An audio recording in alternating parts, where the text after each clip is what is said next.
All right, guys. So welcome back. And I was going to say I'm excited, but I'm actually ecstatic to have my friend Amanda on the Hi. podcast. And I love to just say my friend because Yeah. you're so many different things and it's so Oh, incredible. But for me, the best one is Friend. I get to call you friend. Yes. Yeah. And I don't call everybody friend. Not everybody, not everybody makes that You are list. someone I want in my corner There for you sure. go. Yeah. Yay. So one of my favorite things that I do is I introduce guests when they come on because I do some You do. some solo recordings. But when I get to have a guest on, I like to share kind of our story or how we met or how that, relationship came about. Love that. And I love our story. I do too. So I'd wanted to have you on right away with Norma and then schedules. So schedules suck. Schedules. But here we are. Here we are. And my favorite piece about our story, one, is that it also happened at Noble House. Yes. So I Yep. talk a lot about Norma and the impact that she and the building that she houses her business and her magic in. It's so special. It is. It's such a special place. And that place has had a massive impact on me and on my life and really on my life trajectory for sure. Yeah. But I had been invited. I'd been there a few times, gotten to know Norma a little bit, and she invited me to one of her events. And I want to say it was Bossa Nova night. I think so. And I laugh because, and now I can't remember like stuff that I've said on a podcast, things I put in a book. Did I say that in a blog or is Right. it just in my brain In your and it brain. hasn't been said yet? But anyway, it may have already been said, but that was the day that I found this dress in my closet that I had bought on a trip to Mexico and never worn ever in my life. And I thought, oh, well, that'd be fun. It's off the shoulder. It had kind of a cutout on the side, like not a typical alley dress. Okay. And I thought, I'm going to wear it. And I put it on and I was so proud. And I walked out and AJ goes, are you wearing trash bags sewn together? Oh man, the way that kids can humble you. Thanks, buddy. But I wore the damn dress anyway. Wore it anyway. And went to the Noble House for Bossa Nova night. And I sat down at a table and I was sitting across from you. Yep. And we struck up a conversation and it just worked. It Yes. just flowed. Easy. But I remember telling you, you had, you were talking about, some of poetry and some of the different things that you were into and doing and writing and all of your literary gastronomy at the time. Which Expertise. bravo on the pronunciation of that. Because Oh, I that's got one you. of the reasons why it changes the name because people be like, little bit, get it? And I was like, okay, I need to But I shift loved this it. up. But you nailed it. And Yeah. now you're the narrated life. Yes. And I think I love both of them. And I think the narrated life probably translates more generally to a lot of what you do. But I loved literary gastronomy because it really made me kind of think about, okay, well, what's behind that title? Like what's meant by Right. that? But anyway, I mentioned to you, you said, oh, well, what do you do? And so I said, well, I'm a nurse and I'm a hospital CEO and I run facilities, blah, blah, blah. Right. And we started chatting and I said, but I've kind of started writing and I think I'm writing a book, but I don't know if I'm writing a book. And you asked me a little bit about it. And I said, it's, each chapter is based on a meme and it's just kind of my real life, like shenanigans, stories, whatever. Yeah. And I told you the title. And I remember you saying, like, you laughed, Yeah. and you were into it and whatever. And you were like, that is so cool. Like, good Yeah. for you. Good for you. You were super encouraging without being fake about it. And it resonated so much. And I look now and, a few years have passed, at least, 2 or 3. And the experiences I've had with you, the trajectory of my life is completely different now. So I'm no longer running hospitals and working in Right. corporate America. Now I'm doing all of this other fun stuff. Fun stuff. But I look back and I'm like, because I said yes to going to one night dressed in trash bags sewn together. Right. And I met you and now look at us. Look at us. It's crazy. I love this story because, well, one, I love you. And I just love that it's our narrative. It is. But also I love because we both showed up alone. Yeah. Right. And so I feel like Yeah. it's a great talking point, especially on like the themes of your podcast Yeah. of like, go to the event, Yeah. show up, Yeah. and also you're talking about an outfit, like outfits. I just heard someone who I love listening to, a writer, and she was talking about outfits being spells. you know, that there's spells that we're casting of how we're going to show up in a space. And so it's like you have this outfit on and you set your energy and you set your intention and you have the confidence to show up in a new space and you're being vulnerable. Yeah. And in that vulnerability, usually we're going to be more authentic and probably meet our people. Yeah. Right. And so it's like, go to the event. Yeah. Go alone. I love that. Yeah. And I think you and I are both, we could absolutely very, very happily sit in a room with books and maybe tea or coffee and some music and never leave again. Right. And so for Yes. somebody like you also to say, go to the event. Yeah. Like sometimes it's another guest recently said it's learning how to be uncomfortable. Yes. And learning how to become comfortable being uncomfortable. For sure. Yeah. And I think that's just another iteration of the same thing. Right. Whether it's, say yes, show up, whatever that is and whatever the specific mantra, it all basically says the same thing. And Right. it's at the end of the day, it's different opportunities to meet different people. Right. I love that. Say yes. Yeah. I think, that's like a practice that I'll sometimes either talk about in workshops or with clients or do myself is like, notice how quick your reflex is to say no. And so it's like, if it's constantly no, then any miracle or, manifestation you're trying to create in your life, if you're constantly shutting things off, then, Yeah. The universe the will door's get always the message. closed. Yeah. Right. Yeah. No. Try just saying yes as much as possible. It's that movie, Yes Man, with Jim Carrey. Yeah. Like the same premise. Yeah. So. What was that? There was a trend for a while too, like with kids, where parents were supposed to, because we often say no, right? No, We don't yeah. have time. We don't, whatever. No. And so it was like a trend there for a while to try to have a yes day with your kid, like whatever Okay. it is that they said or whatever. And so AJ and he didn't know the whole background to it, but Sure. in my own mind was like, we're going to be on this trip together and I'm going to just say yes. And we're going to see how that day goes. Right. And it's funny looking back on that now because it's one of my favorite days ever with my son. And he's not old enough. I mean, he is because he's wise beyond his years, but I'll save that story for him for when he's a little bit older. But Yeah. I know that day and the whole day changed because I went into it with an intention. The intention. And I Right. set the intention and I stuck to it and I showed up. You showed up. Yeah, I love it. So Intentional let's living. talk a little bit. And that's part of why I said, like, there's so much to you. And I love that about you. That's one of the things, like, because I think so often people are either this or this or this. And I'm all over the damn place. So there's a little bit of a ton of different things in me. And I loved the fact when I spent a little bit of time with you and I really got to know you, that's very true of you. So talk a little bit about kind of your background and how I joke that I was Allie OG. I have an episode on it. Allie OG and Allie 2.0. 2.0. And I feel like there's a little bit of that to you and to your story. So share what you will. Great question. It's so funny because, I'm thinking about coming on a podcast or like when I'm meeting new people, it is, and I'm sure you feel the same way. It's hard because it's like, okay, like what am I going to present? Right. Yeah. And it's like, it's funny one of the versions of me is as a professor, like I'm constantly teaching students and writers like how to distill their life onto the page. Yeah. But yet I'm like, no, I'm like, okay, what are we going to talk about today? Yeah. So a bit about my background. You're right. There's a lot of different like facets of me and versions of me. I had an era of my life where I lived in Hollywood in New York City, and I was doing improv comedy and on camera and on film. And then I decided I would finally check out college classes, and I ended up somehow getting in a creative writing class. Maybe it was an advisor who was really a sage, right? And they were like, I'm just going to set your life in motion. Yeah. But I got into this creative writing class, and I'll never forget, the professor pulled me aside and he was like, hey kid, I can tell you're running around a lot, but you're a poet, right? And I was like, a what? Yeah. A poet, but a very pivotal moment for me. Yeah. And so I went from like performing other people's words on stage and on camera to having the confidence to write my own. Yeah. And then all I wanted to do was write a book. And so I got into creative writing programs. And in those creative writing programs, I ended up, like, I think I finished my undergrad in like 2.5 years. Wow. You know, because I went away and became a human, then came back.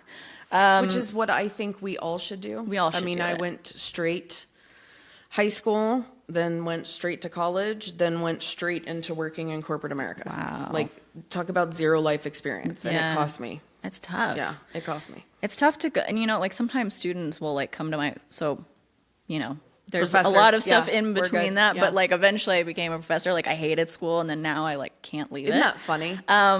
Very ironic. I think, you know, the opposite of love and hate, they're not the opposites, Yeah, right? It's just no. indifference. So I said I hated school and now I'm still in it. You're in it. My schedule is Yeah. like on a semester schedule still. Yeah.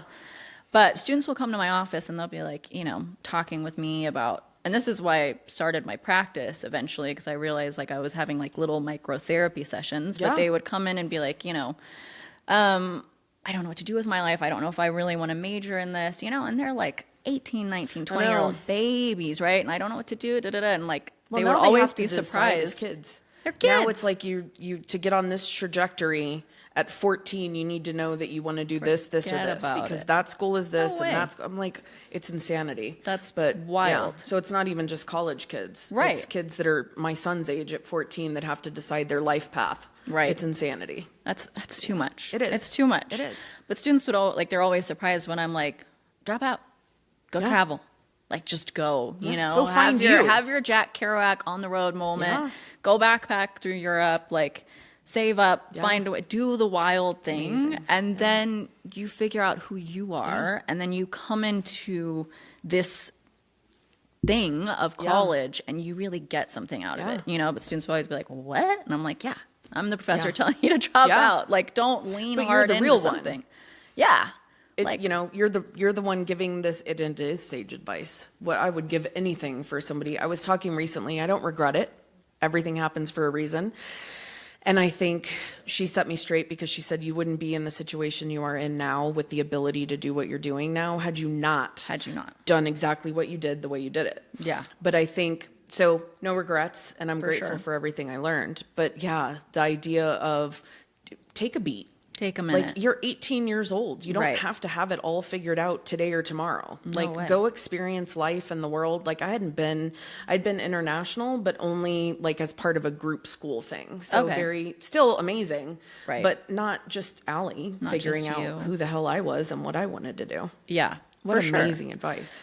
Well, and I think, you know, it's like everyone thought I was insane at 18. I was like, I'm going to go to Hollywood. All my friends were like going, you know, Texas A&M, Baylor, UT, whatever. And I was like, I'm going to Hollywood. Yeah, I'm know? outta here. Like, I'm doing it. Suckers. You know, and sometimes I think, like, I'll look at my 18-year-old students and I'm like, that's the age. I was just Yeah. romping around Hollywood. But, like, you know, thank goodness there weren't iPhones at that point. So there's not a ton There's of no proof. evidence, which is good. I love it. But Yeah. it was so formative in the person that I became because it's like you take the risk on yourself at that age and it really did. It shaped the trajectory of everything that I did, you know? And so it's like that professor said, you're a poet. So I was like, all right, I'll go to college. But I had, you know, I was 25, 26. And so went through that really quick. And then I had professors be like, hey, you should really go get a master's. And so I applied, got some scholarships, went and got a master's, but only with the intention to create. Like art, I think when people are like, tell me about your story, who are you, what do you do? I always say, I'm an artist. Like that first and foremost is kind of what guides my perception of the world, you know? So I was like, I'm going to write a book. And then they were like, you know, you might be good with teaching. Do you want to have a position as a TA? So then I taught my first class and I was like, improv, poetry, professor. This goes Like it together. just worked out. Yeah. And so it's like I don't think I ever set out on a path like, oh, I'm going towards this. It's all just kind of happened. Yeah. But so my road to academia was super non-conventional. Yeah. But And would you here I have am. ever in a million years thought you'd still be in it? No. Yes and no. I don't know. I feel like there were certain professors and mentors, I think they're more mentors that I met, that changed my idea of what a academic or what a artist in this kind of professional setting could be. Yeah. And so then they kind of became my guiding light, you know, like my 67-year-old mentors that are still just like such badass rock stars, Yeah. you know, that everyone is just like trying to get into their classes. I'm like, dude, that's cool. It is. Like, I want to be like them. You know? Absolutely. And you will be, like 1,000%, if you choose to stay in it. Stay in. Sure. Yeah. I think, you know, and we said there's so many facets to what you do. And I love the fact that you describe yourself as an artist, because I do think that word, it encompasses so much, pardon me, of kind of who you are and what you bring to the table. But the way you said, it's the way that you look at the world. Yeah. And it's true. One of my favorite moments with you, and I don't even know if you'll remember, but we were talking about, it was when we were doing the feminine archetypes. Sure. That class. Okay. And I shouldn't call it a class. I don't know what we would call it. Whatever. Right. I know. But it was amazing. hard to know. And it was once a month for basically a year. Yeah. At Noble House. And there were meetings where there were a lot of us, and there were meetings where it was you, me, and Norma. Right. And selfishly, I got to where I was like, I hope no one comes. Like, I want you to make a lot of money, and I want everybody here, but it's so great when it's the three of us. And it became like and we joke around about our coven. Yeah. But it really did become kind of it gave us, I don't want to say a safe space, because that's not what it is, but for me, it gave me a place where I got to go and I was just me. Yeah. And I could talk about my family stuff, my work stuff, my kid stuff, divorce stuff, whatever it was in that space. And it wasn't from a counseling perspective, right? So I had that. Sure. But this was different because it was three women with three very different backgrounds. Right.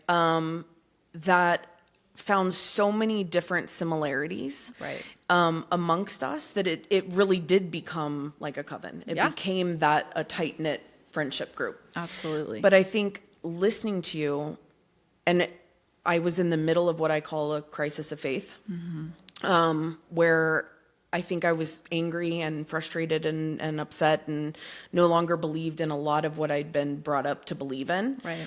And was struggling with then finding what I was going to believe in. Right. And I felt like, to me, one of the foundational moments was the difference between, and I never realized there was a difference until our conversations, but the difference between religion and spirituality. Right. And to me, it was like, well, it's just religion. Like, that's all there is. There's a God, and there's church, and it's religion. And I had fallen out of, I guess, belief in that. Mm-hmm. And so you would always say, in the God of your choosing. Mm-hmm. And I love that you said, I could just listen to you talk for like hours. Norma and I talk about that because of the way that you speak and the way that you enunciate, and even your verbiage. But that one phrase made me realize, oh, wait a minute. So there is some other options out here. There is other ways for me to look at this, because I felt like that was something that was missing, and I missed it. Yeah. But I knew I couldn't go back to what I had been raised in and believed in, because I didn't believe in that anymore. Right. But in that moment with you that day, when you said, and look at it from the perspective of the God of your choosing. So talk to me a little bit about how you, because you do a lot of different things. Yeah. But talk to me a little bit about how you kind of navigate some of those things. You have someone like me come to you that's in the crisis of faith. Yeah. And, that's not what you coach on, and that's not but it all kind of goes together. It goes hand in hand. And I think you are an artist in that you allow people, you open something. You have that gift. You open something in other people that allows them to find kind of their artist. Does that make sense? That feels really good. Well, I'm glad, because it should. But I really do. That's what I feel like you did for me. Oh. Was you gave me. We talk about the permission slip that none of us fucking need, but we all want it so desperately. I just want to be a walking permission slip. Yeah. So this is like feeding that for me. Well, you were that for me, because you showing me there's more than one way to skin a cat. Yeah. To kind of dumb it down to alley language. But talk to me a little bit about how you approach things when you're working with people. Okay. Because I've learned so much from you in regards to that stuff and kind of your approach to it. Wow. Thank you. Like I mentioned, I was having students so I realized I needed to think about how I could help people moving forward. And I didn't know if academia was the perfect setting for me, right? Because I was having, it sounds like it's like a humble brag moment, but it's like I would have office hours every week and I would have lines of students out my door, right? And it's like they weren't coming to talk about grades. I mean, some of them were, but and thesis statements, they were wanting to talk about life and religion and identity and purpose and creativity and all of these things. And I realized I love that. That is so cool. But that's so you. And it doesn't surprise, I mean, I would wait 7 hours in a line to talk to you. So I love that. It awakened something in me to understand that art of any kind, and for me, it's on the page, so literature and creative writing, that it's not about one prescription. It's about understanding the human condition. And so when you're teaching and guiding people in literature and creative writing and artistry, you're talking about what it is to be human. Yeah. And so it made me start thinking all right, I feel so stifled in academic settings of what I can do and how I can help people. And at that time I was teaching, magic, mythology, religion, huge concepts, and guiding students through their understanding and putting that on the page and reading about it and expanding their awareness. And it's like it at the same time did that for me too. Yeah. And you mentioned, having a crisis of faith. I think anyone truly on an authentic healing path, or the hero's journey, as I like to refer to it in reference to the great Joseph Campbell, is like when we're truly on that path, you're going to have many moments of crisis. You're going to have many moments where you wrestle with these gigantic realities that human beings have been wrestling with forever. And so I had that too in academia. I got so wrapped up in the system that it's like I just became a brain. Got it. I lost the heart. I lost everything because I doubted so much. And, at 18, my two choices were I was going to go to seminary or I was going to go to Hollywood. Yeah. And when I was interviewing in the seminary in Dallas, they talked about how women couldn't have positions of leadership. And I was like, crisis of faith, I was already butting heads with the pastors and being like, why are you interpreting it that way? Why aren't we talking about Mary Magdalene and her gospels and the Gnostic gospels? Why are we being so limited in perception? So I was already turning into this radical little feminist in this situation and being like, okay, this isn't fitting for me. Yeah. And so then I went way the other direction and then went into academia. And then I was asked by the Honors College to start teaching world religion. Hardest, most difficult task of my life. Yeah. To teach world religion in a Texas college. I can't imagine. And distill all of that into 16 weeks. I mean, it was wild. Yeah. I should have gotten paid more, but whatever. But it was that forced a new crisis of faith. So it was that crisis of faith of okay, I'm not fitting in this thing anymore. Then I go off and do something else. And then a crisis of faith of but I am at my heart, and I always have been a mystic. I have beliefs. I know that I'm a spiritual being having a human experience. I don't fit in these organized situations. And so by having to teach at the collegiate level world religions, I found my faith again in a new way. Wow. And it was in that way where I realized all of these practices are saying the same thing. Yep. They're using different language, different names, different settings, different metaphors that are pertinent to the land there, Christ constantly talking about farming and agricultural practices. That was based on what the people were doing. So it was metaphors of poetry that made sense to the audience that he was speaking to. Yeah.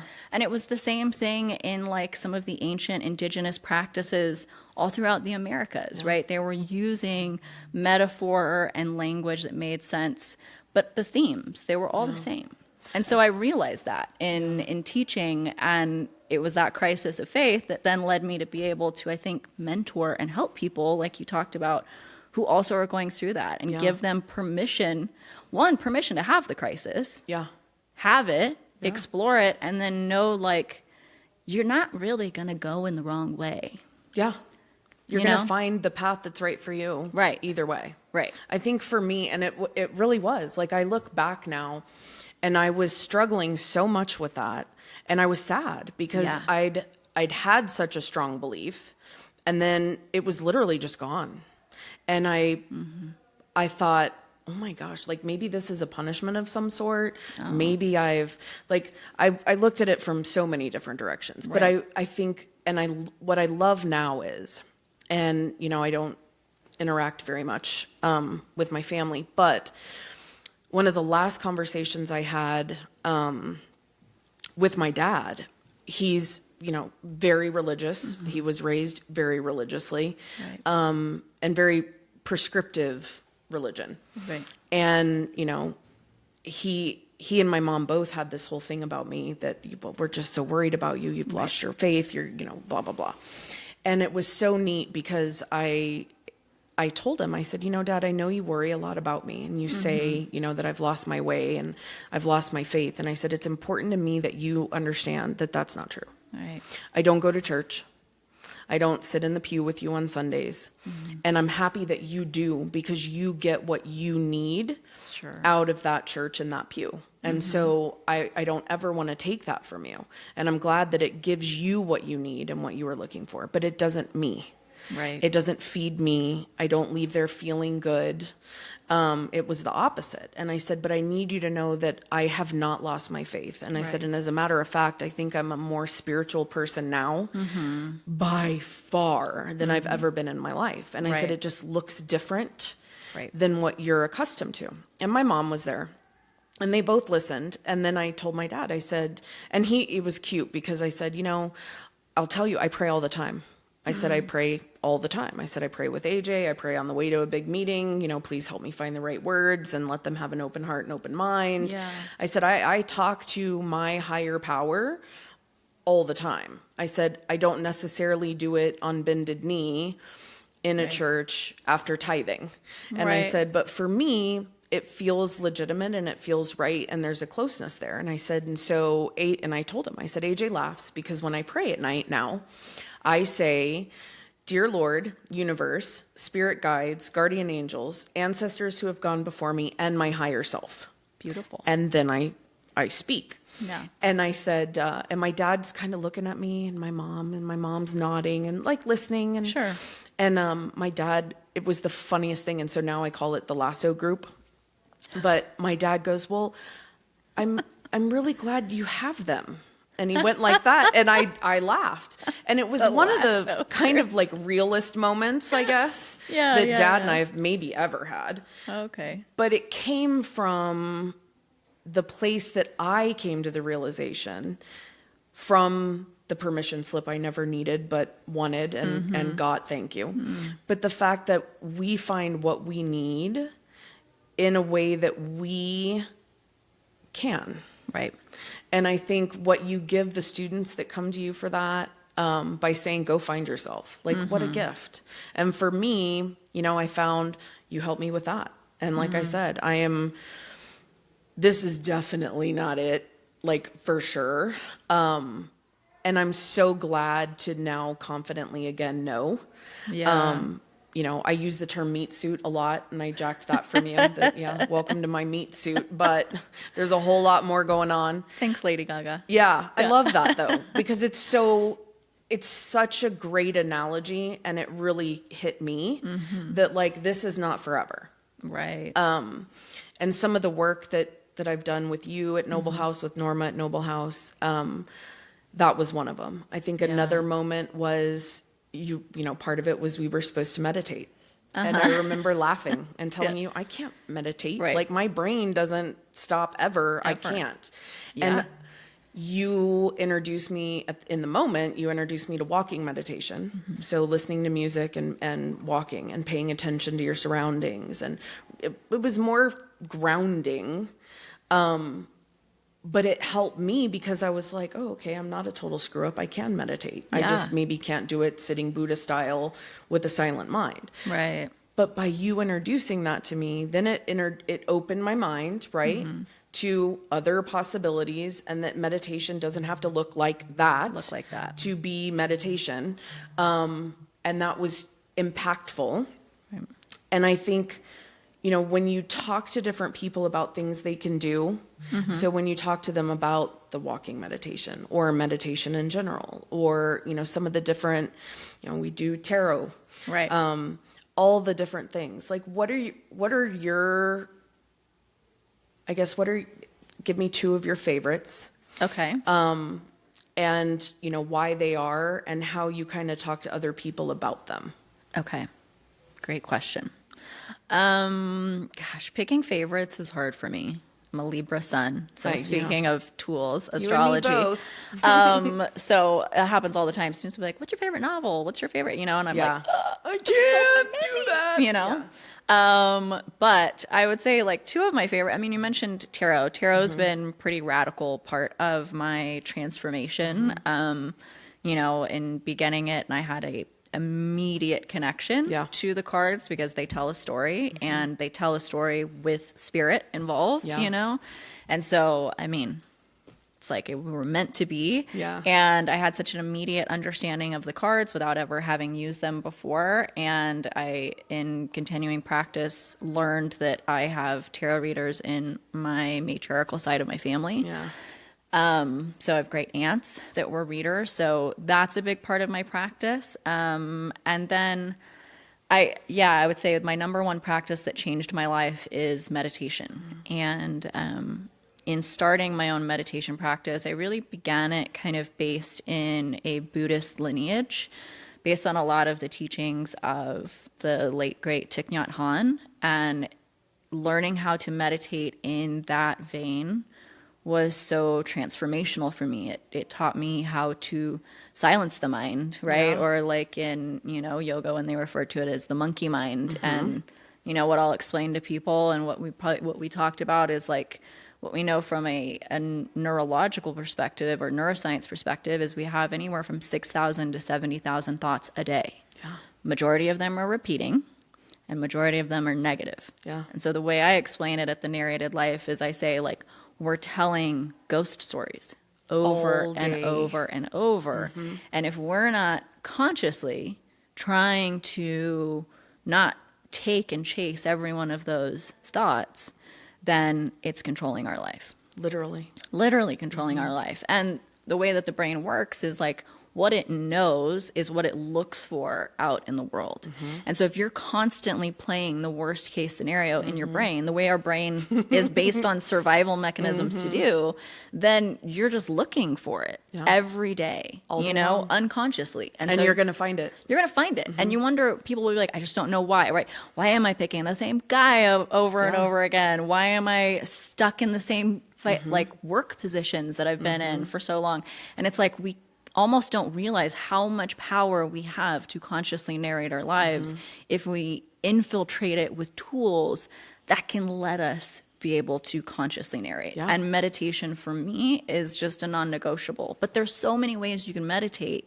And it's, again, giving someone permission to know, like, however you come to the God of your understanding in prayer or meditation or contemplation or silence or tarot or tithing, whatever way you do that, do it from a place of desire and consciousness. And it's like, the world is so complex, and to think that our same practices that we grew up with or that we inherited, they weren't even really ours. Right. Like, we can outgrow them. And if you truly believe in, some great omniscient being or beings that have created life as it is here, I think that entity can go by multiple names and have multiple rituals and probably be okay with it. Yeah. Right? Like, I don't think that if God fits the idea that most people define it as, which should be undefinable, like, that entity can handle a lot of different terminology that we're using to try to understand. So for me, meditation and tarot have been radical in this era of my life. I love that. I love it. And so the meditation piece for me like I mentioned, was hugely transformational from the perspective of I realized as a perfectionist and a people pleaser, I looked at meditation like you see the pictures, and it's somebody sitting on a pillow in perfect stillness and everything's lovely. Am I doing this right? Yeah, I mean, yes. Yeah. And so I thought, well, I can't even sit like that because my hips don't do that, so I can't meditate. I can't meditate. And then I couldn't shut my brain off. And Right. so, you know, I quoted and I laughed because I actually commented on one of his posts recently, and he was like, I can't wait to see what you pick for book 2. And I was like, oh, Yogi Brian actually acknowledged and said something back. Wow. Because in book 1, I commented, I had found him on social media. Right. And I think he's hysterically funny. So and funny. like me, his favorite word in the English language is the F word. Yeah. And so, you know, he'll say, take a deep breath in and then say, fuck, coming. And I was like, see, that I can do. That's a I can vibe. do that. Yeah. But he was talking the other day and I watched one of them, and I haven't subscribed to his Substack and I need to. But I was watching and he was talking about how, and it was that same idea, like meditation doesn't have to be perfect. And he said, the number one thing I get, and I started dying laughing because I was like, oh my God, I was that person to Amanda. Holy shit. But she's still my friend, so it's okay. But he said he gets all the time, I can't meditate. Like I can't. Always. Yeah. My brain won't allow it. And I think we're doing the world a disservice by not helping as many people as we can understand that, one, there is no perfect. No perfect. And no one's ever going to be able to completely shut off their mind and not have any of those thoughts. The brain doesn't work that way. And so Not what this is about. Yep. he described it, and it's very similar to kind of the way that you help me. And he described it as, instead of, it's just not focusing on the thoughts. He was like, look at them. Yep. You're going to see, yep, there's another one. Yep, there's another thought. Yeah. And it's like clouds that are floating by. And I remember you saying, it's acknowledging that the thoughts are there without grabbing onto them. Yeah. And I think when you say, you know, your mind, thousands and thousands and thousands of thoughts all day, every day. Nonstop. Well, when you say, and you know, I believe that from the depths of my soul now, that when you go out into the world with a negative mindset and you're looking for, unintentionally, but you're unintentionally still looking for validation of your negative thoughts, that everybody's mean or nobody likes me or I'm this or that or whatever it is, you find it. You're going to find it.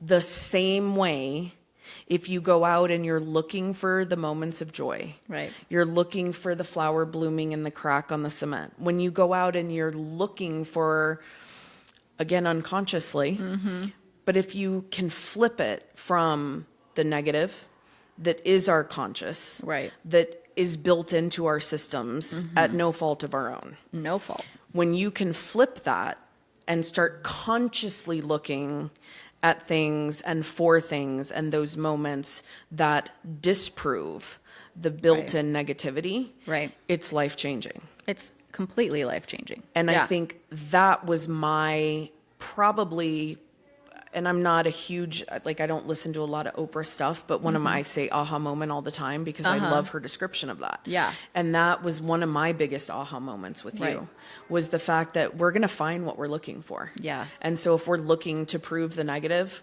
you're going to prove it. Right. And I realize one of the ways that I would say I've made most of my life decisions, and it was mortifying when I realized it. And I had said it recently, actually, to AJ when he was trying out for the basketball team. And I said, the way that I've always looked at stuff, Amanda, is what's the worst thing that could possibly happen? And then go, well, it's not death, so it's survivable. So the worst thing that could happen to AJ if he didn't make the basketball team was he'd be disappointed because he didn't make the basketball team. Right. Now, he did correct me and say, no, it would be people laughing at me because I screw up. And I told him, don't worry, I'll shank them, so we're good. There will be no one laughing at my kid. Protective mama. But I thought that night, and he's handled it amazingly, but I realized that night, what would change, because I've shifted so many things, right? Yeah. What would change if instead of making decisions based on what's the worst thing that could possibly happen, what's the best thing that could possibly happen? The best thing. Yeah. That's one of my favorite thinking and writing prompts that I give people. Yeah. Imagine the best possible scenario. The best possible scenario, because we give so much mental real estate to the worst case, as you're talking about. do. And again, not faulting ourselves and like learning that that's just like, I mean, a neuroscience perspective, that is the way that the brain functions, is to look for that so we can literally survive. Yeah.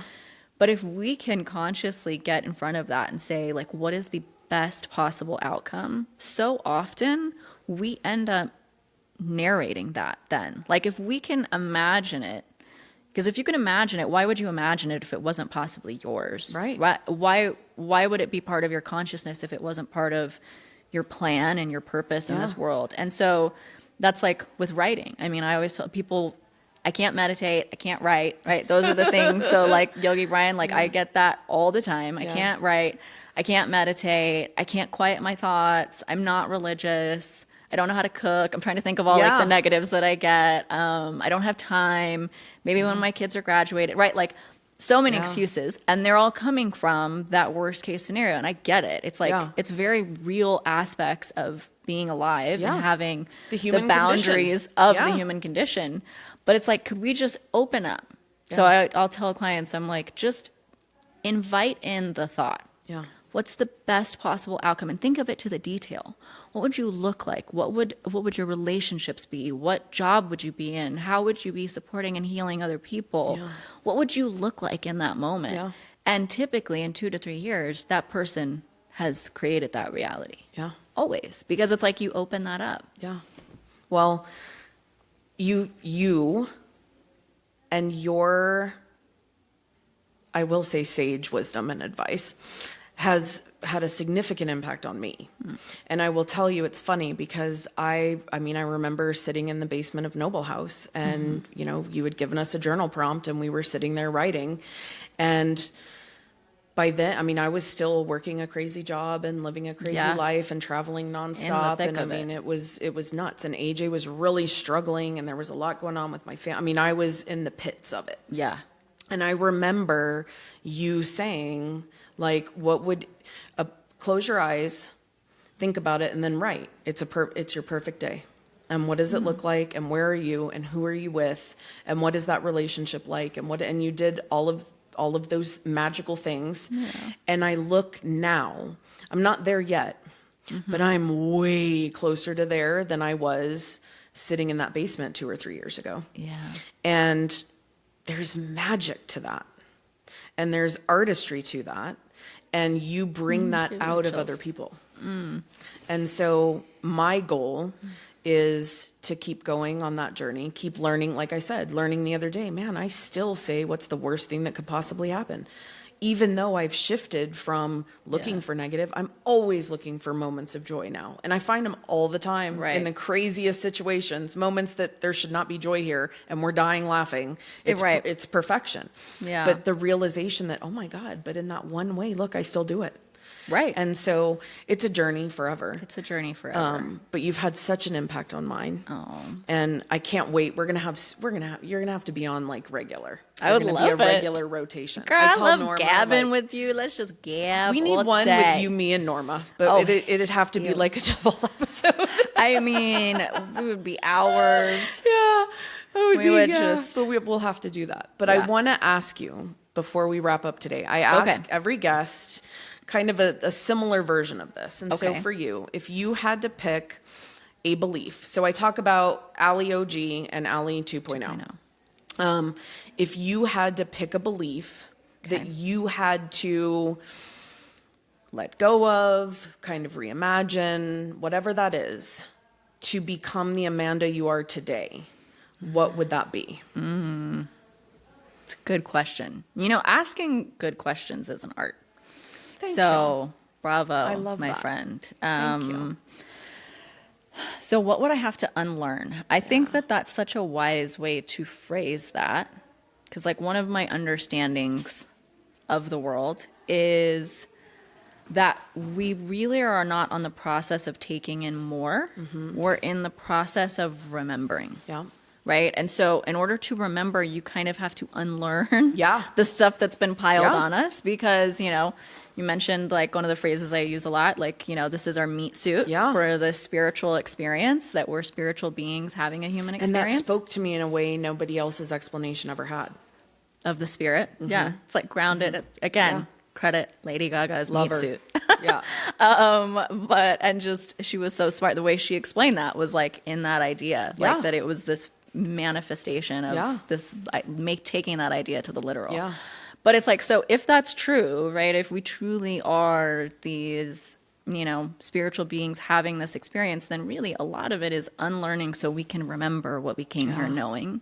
And so I think there's always a reason why the most sage guides have a childlike quality, like Dumbledore and Gandalf. Like, they're silly because it's like you're remembering just the nature of all this. So what I've had to unlearn to remember to really become this version of myself is to trust my intuition beyond logic.